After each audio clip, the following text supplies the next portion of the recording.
Hey guys, welcome back to the Speaker's Edge podcast, a podcast designed to help you to learn from some of the world's very best speakers and communicators so you can learn to master your message and inspire your audience every single time you speak. I'm your host for this podcast, Roddy Galbraith, and I'm thrilled you've chosen to join us. Another great episode, another great expert, another world-class speaker. Great interview with the one and only Seth Godin. We're going to dive into that in just a moment. But before we do, don't forget to download the companion resources for the show. Go to maxwellleadership.com/The Speaker's Edge. And we'd love it if you rate and review the show as well, if you enjoy it. That would be wonderful.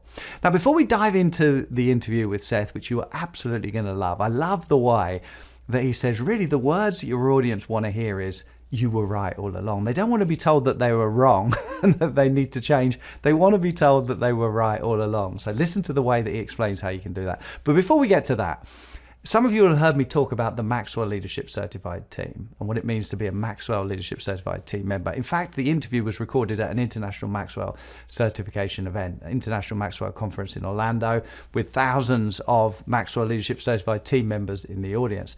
So if you're interested in developing your speaking, I really think it's a no-brainer.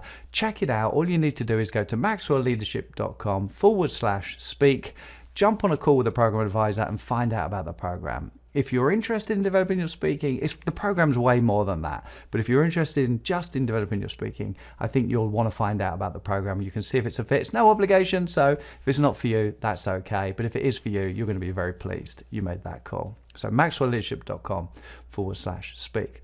All right then, without further ado, let's jump into the interview. Here's Seth Godin. One of the things that I think you mentioned that's really intriguing is worldviews and how people have worldviews. Could you share a little of information on worldviews for us?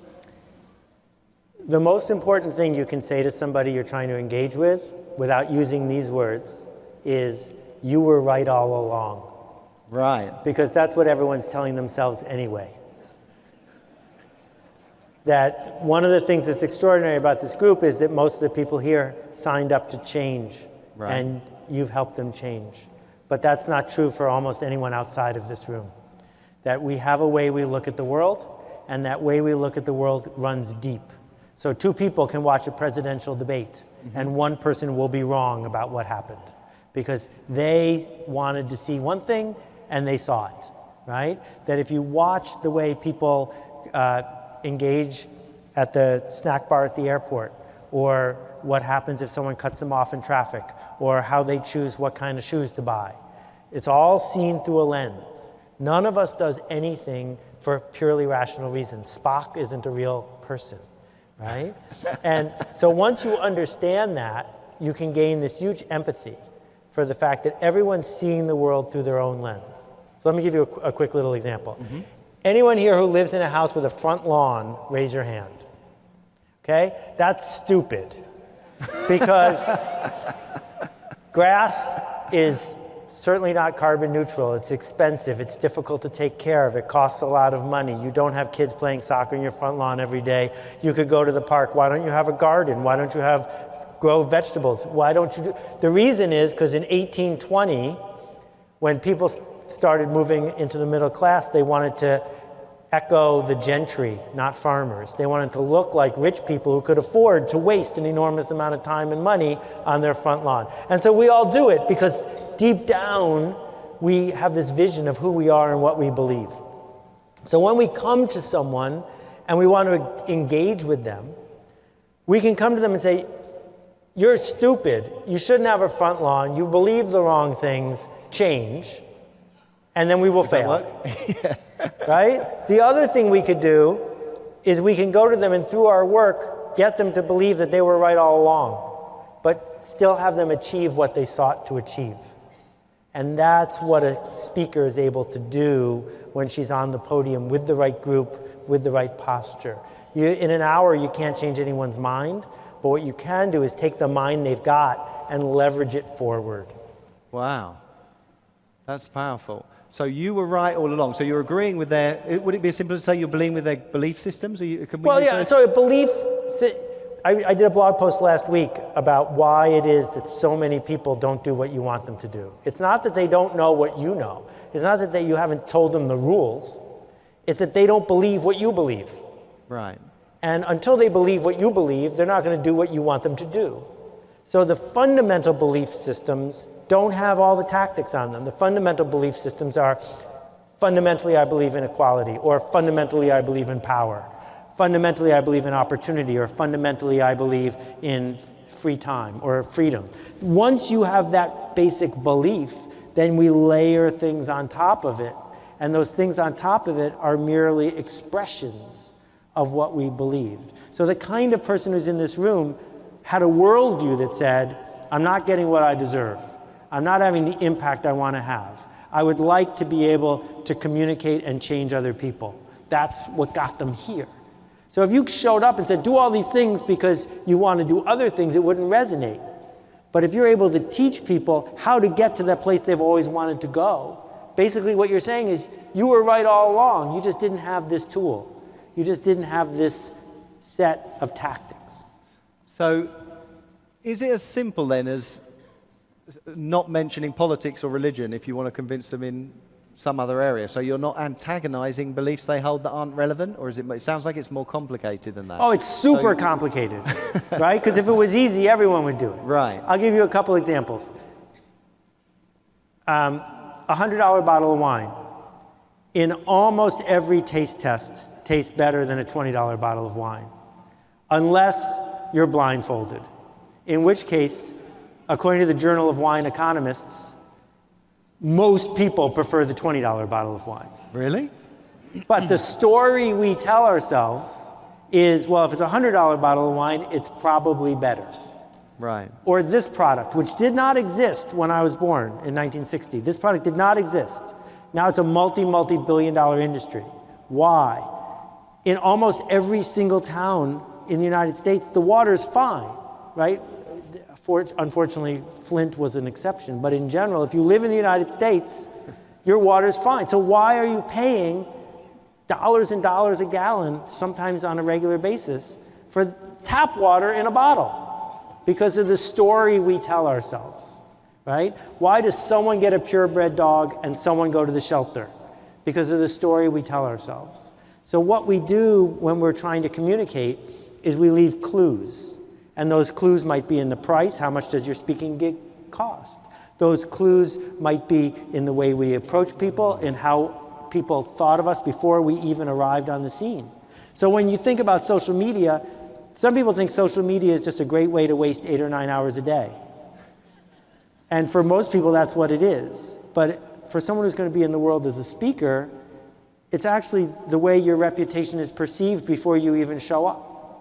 So if you visit a website for a professional speaker and it's filled with examples and stuff of them trying really hard to get a speaking gig, they have now communicated to the person, I'm the kind of speaker you should hire if you're looking for a speaker who's really trying to get hired, right? But if you go to Malcolm Gladwell's website or to my website or to Simon Sinek's website, it's really hard to figure out that they even want a speaking gig.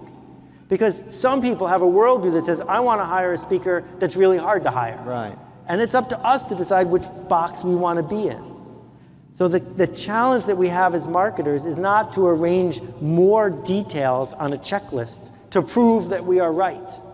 It's to lay clues to prove that the other person is right. Right. So they'll be enrolled in the journey we want to take them on. So you talked about discovering it for themselves and not pointing it. That's what you mean then in the book? Exactly. They discover it for themselves.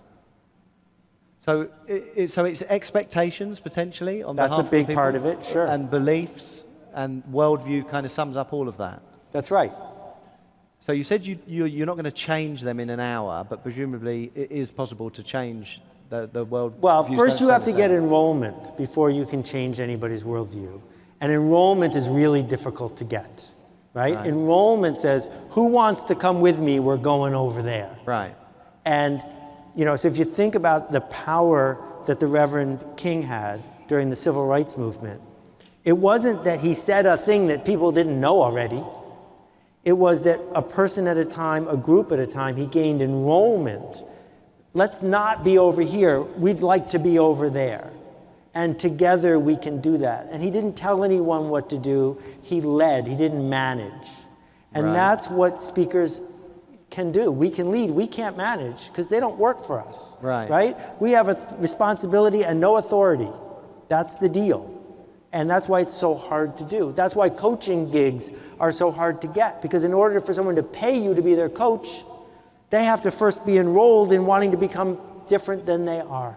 Right. And that process can take a very long time.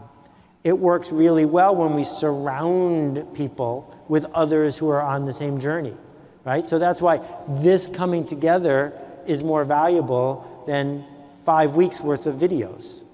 Because you look to your left and you look to your right and you say, wow, people like me were doing things like this. And that's how we start to change worldviews. We can't change it with proof. We change it with emotion and belief. Right. So just so I'm clear then, it's possible to avoid antagonizing unrelated worldviews? That would be wise if the change you're trying to, or how you're trying to influence them is not related to those things. So going back to politics or religion, why would you bring that into the equation if it may antagonize some people? Well, okay, so another book I wrote was called We Are All Weird, and I'm going to talk about that a little bit this afternoon. If you're not antagonizing anybody, you're doing it wrong. Right. So let's just put that on the table. So we want to be antagonistic. Right? Because in order to be a meaningful specific to a few people, as Zig would say, you can't be a wandering generality to everyone. So you've got to stand for something. You got to stand for something. But we know that in certain communities, if you show up and say Chevy and it's a Ford crowd, they're not going to listen to another word you just said. Right. Because they're a Ford crowd. In certain communities, if you stand up and talk about some hot button issue of the moment, everyone else shuts down. That's foolish. There's no reason to go there, because you're not talking about worldview, you're talking about the stuff that got spawned out of it. Right. Right? So if you think about almost every hot button political issue in this country, it could easily have been flipped. It could easily be that there were more people on one side in favor of the thing that they're against now. There's nothing inherent in any of these choices. It's just a reflection of the narrative that people had all along. Does that make sense? So there's the famous sign, government, take your hands off my Medicare. And people find that hysterically funny because Medicare is a government program, right? But this whole live free and die, keep your hands off blank is a worldview mindset, right? Until someone's in a different position, and then there's these conflicts. So this is a hard thing for us to have this conversation about cold, but I'm thrilled that you're into it because I'm super fascinated by it. I spend all day thinking about it. Right. But what you can do is break it into little pieces. Right. And the way you break it into little pieces is you discover when you're on the podium, beyond these marvelous anecdotes and stories we've heard, what happens when you say a certain thing and people's eyes light up? And what happens when you say something else and they don't? What was the reason their eyes lit up? Their eyes didn't light up because you just said a magical truth they never heard before. Their eyes lit up because they realized in that moment that they were right all along. Right. That in that moment they said, oh, I could get that thing I believe in. I could achieve that thing I wanted. I was just using the wrong tactic. I had the combination of the lock wrong. I still want to open the door. Thanks for showing me a better combination. It doesn't make sense to show up and say, don't try to open the door, because that takes too long. But if you say, you want to open that door? I'm going to give you a new combination. Everyone's like, tell me about that. So what about something like then, if you stand up and teach at the audience straight away, so you're telling them to do something, is that coming up against their worldview? Teaching almost never works because people aren't enrolled in learning. Right. One of the things that I've written a lot about education, and one of the sentences I hate more than almost anything is, will this be on the test? What that sentence means is I don't actually want to learn anything, I just want to get the certificate at the end. That's what it means. And we have trained people, how long did it take? 12 years, to have a worldview that says don't do anything intellectually difficult unless you're going to get a piece of paper at the end. That's why you should do it. Right. And that's why Stanley Kaplan and Princeton Review can make so much money, because their deal is you don't care what's on the SAT, but if you pay us $700, you'll get a better score. That's the deal. Okay. So if that's the mindset that people have, you have to figure out how to trade what's your certificate. Hard for a speaker to do that because they don't give us certificates to hand out. So instead we have to figure out how else are we going to get people enrolled. Right. So when Zig stands up there and used to tell us a story of selling pots and pans in South Carolina. For the first 8 minutes, it's merely amusing. It's not going to help me with my problem. But at that point, I'm enrolled. Zig's driving the bus. Give me a seat, because this is fun. I'd like to hear what happens next. So is it the journey or the humor? Well, the humor got me on the bus. Right. And the next thing I know, I'm on a journey that I didn't even know was going to happen. Right. And so if all you want to do is teach, send a memo, because memos are way more efficient, right? But if you want to gain enrollment, you show up as a human. You invite people along for the drive. And as the lights go on when they're going down the highway, they start to see that they're liking where this is going. Now where does it go? Now where does it go? And for me, when I give a successful speech, it's very nice to get a standing ovation, and I'm never going to turn one down. But what I really want to happen is 3 weeks later, someone's in a meeting with someone else, and they say something they never would have said before. They see something they never would have seen before. Because if I can turn on a light 3 weeks from now, so the next time you're ordering wine, you're going to think of me, right? That was worth it, because I laid a seed. And you plant those seeds, and you plant those seeds, and over time, because I've been blogging every day for all those years, people come back and say, oh, another one, another one, another one. And in the course of the last 7,000 blog posts, I've changed some worldviews. Right. But it took that long, because I don't have a lot of leverage. What I do have is the ability to invite people along to have a point of view, a way of seeing the world. So what's a reasonable goal then for a speech on that basis? If you're speaking for an hour, right. 40 minutes? Yeah, so my goal, I got a note a week ago, because I had given a speech for a company, and they said, we know you were here 5 months ago. We just want to tell you that all of our meetings are different now, and that people circulate these ideas. They call things purple cows. They ask questions about the education, and blah, blah, blah. And that's the best thing that I could do professionally. Because my goal isn't to maximize my speaking income. My goal is to build trust and make change happen. They go together. And you can't pull that off on stage in 45 minutes. But what you can do is get the group of people you're with to have a new vocabulary, and that vocabulary causes them to speak differently. And if you speak differently, then your worldview will begin to change. Right. Okay, so just going back to the, what did you call it? Recruitment? Enrollment. Enrollment. Key idea. Right. So you said showing up as a human, humor and the journey. When you say journey, do you mean the story that they're so let's think about, do all of you know what CrossFit is? Yeah? So CrossFit is a sensation.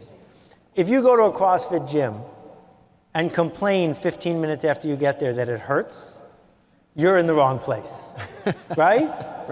Everyone who's in a CrossFit gym is there on purpose. They're not there accidentally. CrossFit is not for everybody. But for the people it's for, the first day isn't horrible. But the second day is horrible because it starts to hurt. But you'll notice that you're surrounded by other people who made it through the second day. And you start to see this tribe coalescing. They call the guy who started it Coach Glassman, right? That coach is taking this team somewhere. They see each other. They see themselves when they see each other. They have a way of being. They're not like valleys. They're not like curves. They're who they are. And that means if you hate it, you should leave. Right. It's okay with us if you leave, because in order to make it something you would like, we would wreck it. So we're not going to wreck it. It's us. This is people like us. This is who we are. So the journey at CrossFit, even people who don't have this vocabulary would understand what the journey is. Right? What it means to be a member of CrossFit, what it means to be people like us. So that's our opportunity as a speaker. There is a total other category of speaking, which is, wow, that was fun. And you go do that. That's not what I do. If you want to make change happen, you get there gradually. Jerry Garcia from the Grateful Dead changed the lives of 20 million people. He didn't do it by playing Ripple one time, right? He didn't even do it in one concert. But why would people quit their job, get on a bus, and travel with the band for a year? Because the Dead were on a journey. They were on a journey to take somebody from where they were to where they wanted to be. So the speaker, funny or not, storyteller or not, is able to invite us along, to act as if, that for an hour we're not going to check our phone. And for that hour, we're trying on a new set of glasses. And if at the end of that hour we see things we didn't used to see, then maybe we'll be back for more in some other form. Right. What about humor then, just quickly? Is humor, is it important to disengage the worldview? That's really interesting. So I had a couple heroes and mentors, and I was so lucky to know all of them. Zig, who's, I still tell his stories with his accent, and Tom Peters, among others. Tom is not funny. He's not funny on stage, he's not funny off stage. You know, the old Tom Peters with the, this is exactly what you should do, period. Right? I loved doing that shtick that he had. He doesn't do that anymore. But Tom changed American business, world business forever. Right. Without being funny one time. So this is not about being funny. If you think you need to be funny, part of it is you're hiding. Because if you're funny long enough, no one will even notice till you're done. And then you're off stage, you won. Except you didn't win because you didn't change anybody. That humor works if it works for you. Right. And if it keeps people engaged to the point where you can enroll them, right? But the real, you know, my friend Simon Sinek is not funny either. And Simon has changed lots of people. So what you need to do to be in the change business is to see the pieces on the board, to see how they fit together, to see what you're going to promise through the way you act, not just what you say. And humor is one of them, but if you're not a funny person, don't try. Right. That's okay. What about judgments that people have? Is there a way that you can overcome those, or give me an avoid example? those? Well, if people just sort of sit there and think, oh, I don't like them because, I don't like her because, I don't like... Right. Yeah, it may not be... Okay, so let's understand a few things. The one time I worked with Zig, backstage, I said, one question for you. That guy in the third row, the one who's asleep, I'm aiming all my energy at him. Everything. He's still asleep. What should I do? And Zig said, he's not there for you. Don't neglect everybody else who is. It changed my life. Right. Totally changed my life. Not just when I'm on stage. That's the way I am with everything. If someone's not enrolled in where you're going, if they're sitting there acting like they're in school, leaning back, folding their arms, or wanting to write down every bullet point because it might be on the test, you're not going to be able to win that one. So what about that person sitting right next to him? Right. That person's on the journey. Go with them. So that's the first thing I would say. But the second thing is, why are they being judgmental? Mm-hmm. And the answer is because they're afraid. When things aren't working, always look for the fear. And if you want to understand the last election, that's all you have to understand. Worldview, and always look for the fear. So when you're on stage and someone's interested enough to push back emotionally, they're doing it because they're afraid of something. If you can figure out where that fear lies, reassurance is futile. That's not going to solve the problem. But if you can give them a plank to walk on, a ladder to use to get out of that for at least 5 minutes, to act as if, over time they'll talk themselves out of being afraid. And so when I was starting out as a professional speaker, the internet was really young. I helped invent part of the internet, and it was not that hard to get a gig to people who were afraid of the internet. And what they said they wanted you to do was teach them the internet. Give them the bullet points, step by step, all the things they're supposed to do.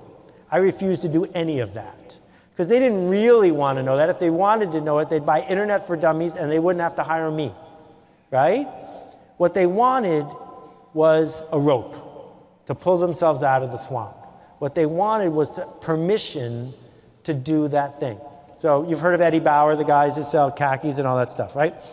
So I'm giving a speech to Eddie Bauer in 1998. And the CEO was bragging to me. And he said, there are 200 people in the audience, and every single person here came up on the retail side. Every person here worked in a store. And my job was to teach them how to build an online presence. And I said, well, how many people in this room have run your website? And he said 2.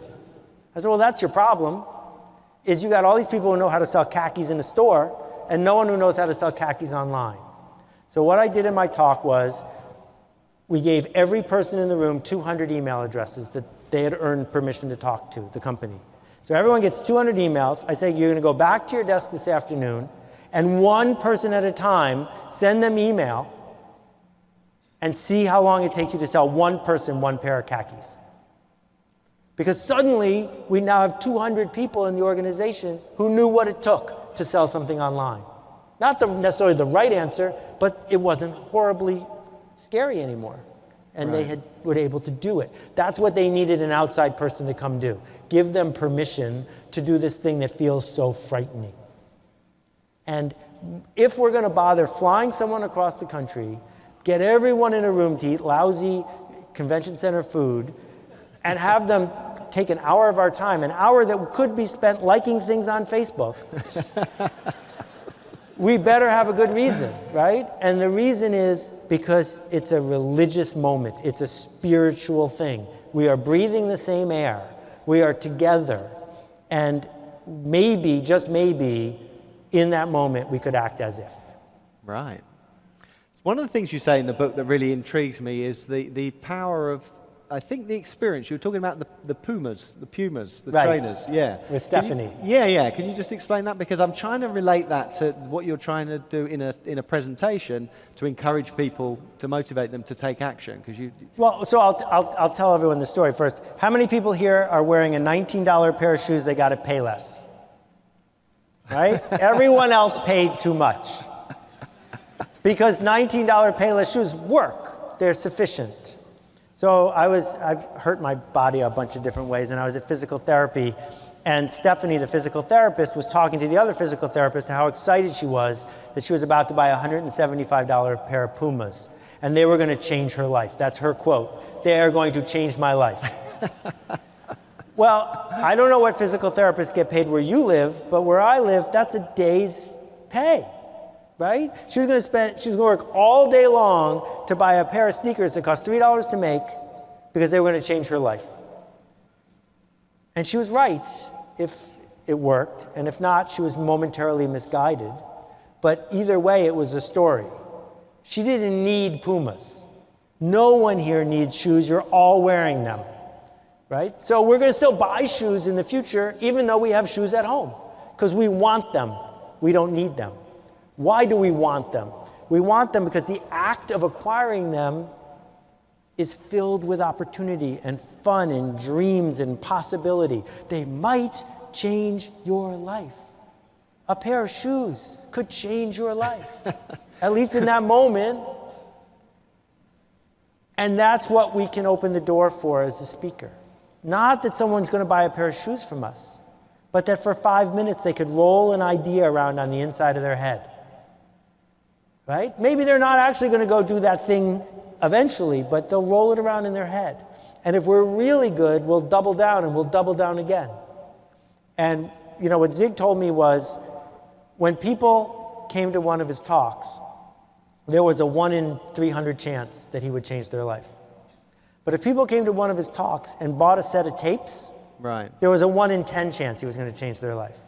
Because if you bought the tapes, it means you were more enrolled than if you didn't buy the tapes. And if you were that enrolled, you might listen to him. And if you listened to him, you might listen to him again. And if you listened to him 10 times, your worldview would start to change.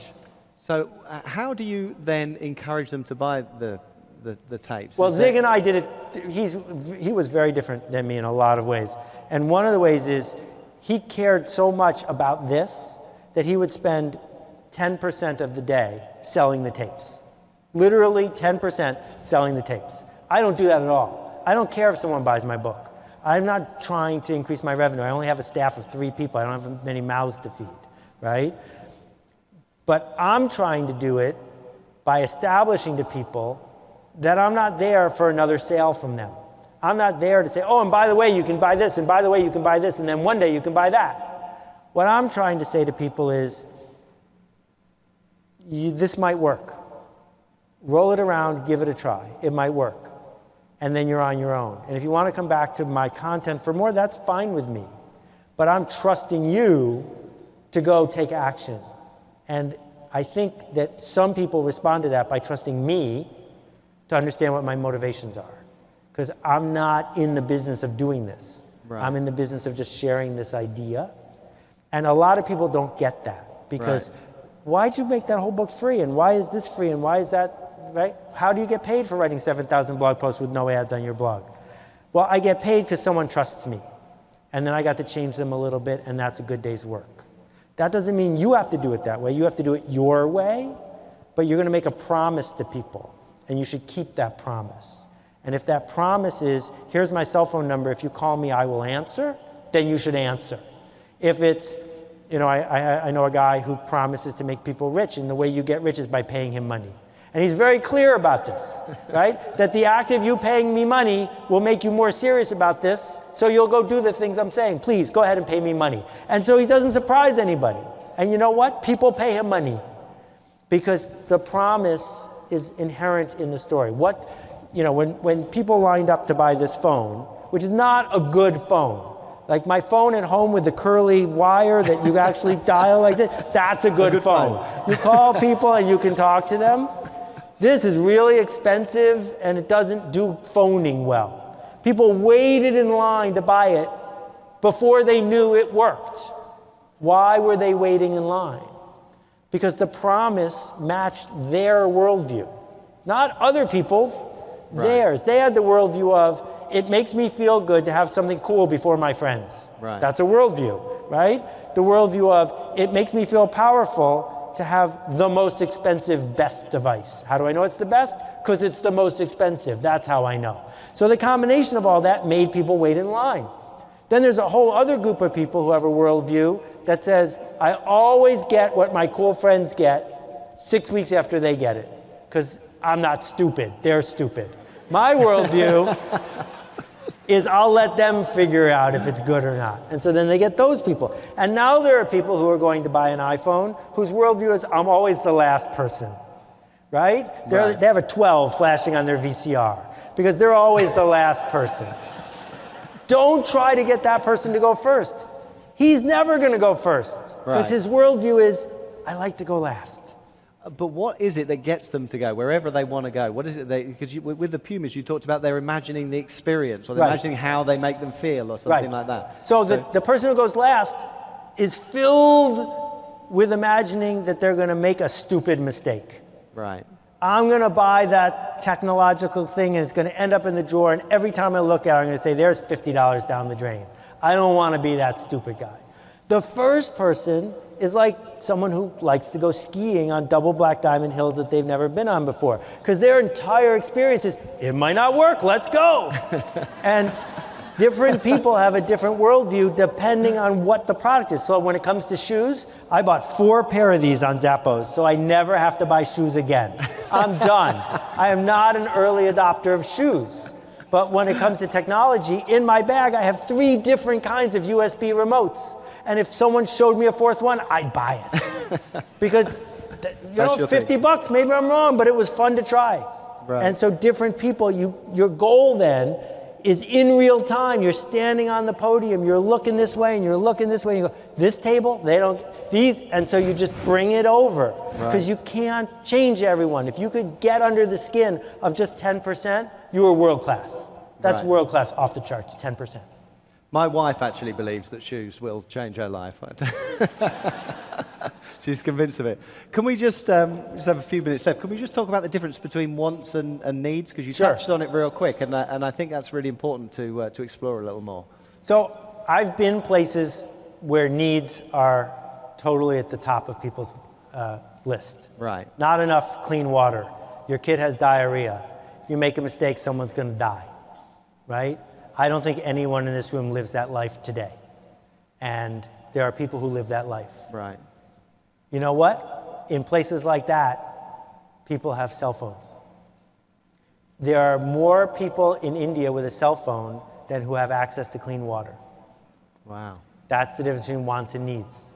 You want a phone because a phone gives you something you desperately seek, which is connection, which is being in sync, being part of the tribe. You need clean water or someone's going to die. And in that moment, Some people buy a phone. But needs are, you need to breathe, you need to eat, you need some shelter. We got that covered. So most of the time we're selling wants. And wants go real deep too. We don't want to be shamed. We don't want to be ostracized. We want to be respected. We want to be optimistic. We want to feel like we can have a better future than we had a past. We can sell that as a speaker. But the key, and the last thing I'll tell you about this book, is you thought the title of the book was All Marketers Tell Stories. Right. But that's not the title. The title is All Marketers Are Liars. Right. And I gave this book the worst title I have ever given any of the 18 books I wrote. Because marketers don't want to be called liars. Right. It was a bad idea. And I ended up getting the publisher to let me cross out the title on the cover, but it's still called All Marketers Are Liars. Here's the point. If your stories aren't true, if your promises aren't real, you're going to fail. That successful storytelling, successful marketing is about telling the truth. Right. The truth that matches the story they need to hear. So if you can't tell that truthfully, you got work to do. You've got to be able to articulate real, honest to goodness facts that back up these promises. Because it's super fun to go on stage and get people all amped up and then leave. But if it's empty, you're not going to get invited back. So what you have to figure out is A, what's their worldview? What do they want to believe? B, how can I show up and say to them, you were right all along? C, how can I get them enrolled in where I'm going? Do they want to come with me? D, how can I give them tactics that help them succeed in ways they didn't used to succeed, that actually work, that are actually true? It's a lot to do. But in exchange, we get the attention of a whole bunch of people who aren't on Facebook. So it's a good deal. He's so good, isn't he? I told you were going to enjoy it. So many great nuggets. He's a fantastic speaker, but he really is he's very well known as a marketing guru. And just listening to him, you can see the way he thinks. It's so insightful, isn't it? So I knew you were going to enjoy it. I knew you were going to enjoy it. So that's it for this week. I look forward to seeing you real soon in the next episode. And don't forget, developing your speaking is a learnable skill. You can learn to master your message and inspire your audience. See you soon. Lots of love. Bye-bye.